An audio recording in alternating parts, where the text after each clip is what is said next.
យើងធ្វើ style điមកអូខេ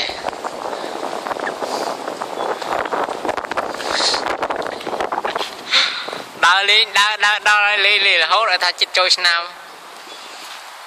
ខ្យល់ត្រជាក់អាកាសធាតុត្រជាក់បរិសុទ្ធសូមកុំភ្លេចគិរីរម្យ action អូសៀនកុសមៈអីគេអូសៀនអីគេអូសៀនកុសមៈហើយនេះគឺ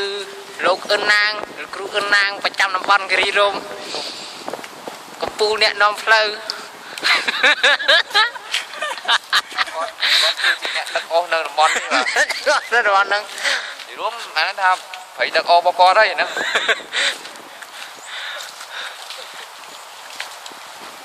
មកប៉ុណ្ណឹងក៏ស្គាល់ភូមិសាស្ត្រគេទេមកពុកតោផ្លូវ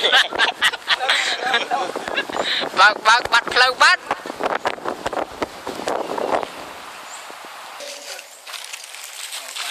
ហើយ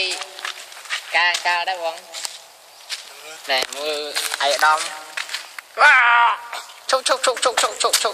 ឈប់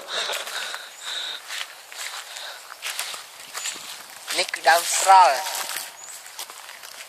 មើលតាំងពីគល់ទៅរហូតដល់ចុងឃើញថាវាគឺជាដើមឈើ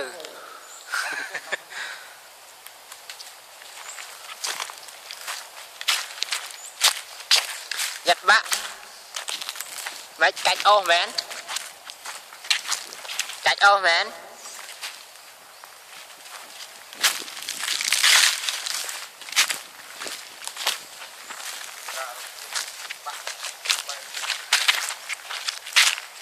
ដូចជាមិនសូវជាមាំដូចដើមឈើធម្មតាប៉ុន្មានដែរ